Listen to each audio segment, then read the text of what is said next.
There's a lot of mock draft simulators on the market today, so I tried to do something that was a little bit different with the one I put together. So really, what this one is designed to do is you have the ability to run a mock draft just like you could manually in any of the other simulators that exist.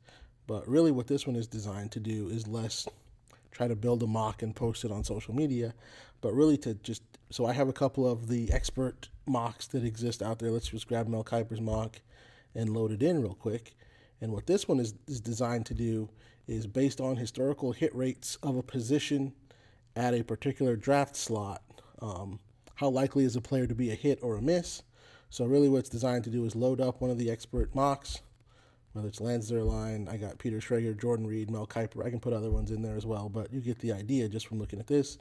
You load up their mock, and then you run the simulation, and it tells you which players, based on historical hit rates. It's basically like flipping a weighted coin, so instead of it being a 50-50 for a quarterback, you can see all the hit rates here easier. For a quarterback drafted number one, the hit rate is 68%, but for a wide receiver drafted outside of the top two, but in the top 10, it's 55%. And for a wide receiver in the first round, outside of the top 10, it's 42%, and so on.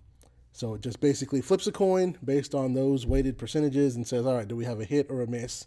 And it's just a way of thinking about how landing spots might actually play out, what it could look like for these players. Because as much as we love to do mock drafts and everybody's a perfect fit on every team and there's a role for that player, we all know in reality, I mean, you just look at the hit rates and you can see a lot of times things don't go quite the way teams hope.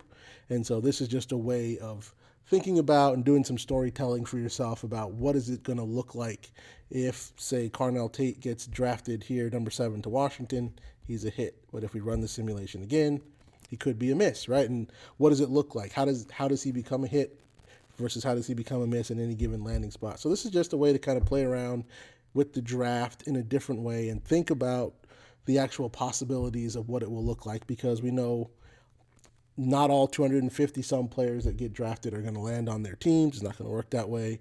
And especially in the first round, which a lot of people pay the most attention to, how are we going to see hits or misses? What is it going to look like? And then just thinking through what is a scenario in which a player may be a hit or a miss. I also have, if you have a multi-round mock for people who want to look at fantasy football relevant positions, there's also that. So this just takes your quarterbacks, running backs, wide receivers, and tight ends and looks at hits and misses through that lens as well.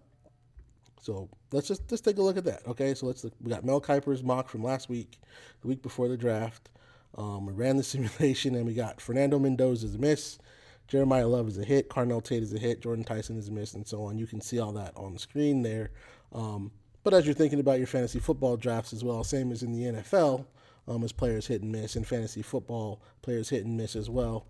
And with this particular run of the simulation, there's a lot of misses. But you can run the simulation as many times as you need to get the outcome you like. Hey, look, that one's got a little more green.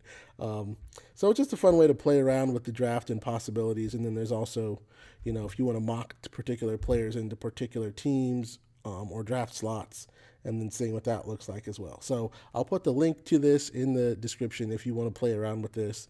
And also, I hope to have it updated with the actual NFL draft, because at some point, even between April and when the season starts, there's still going to be possibilities and thinking about what's it going to look like for these players in the future. We just won't have to use mock drafts to do it. So I'll get it updated with the actual NFL draft results as well, and then you can run the simulator with the NFL draft results as well. So that's just something I wanted to show to anyone who's watching this channel. Something to play around with as it's draft week and everybody's excited for the draft.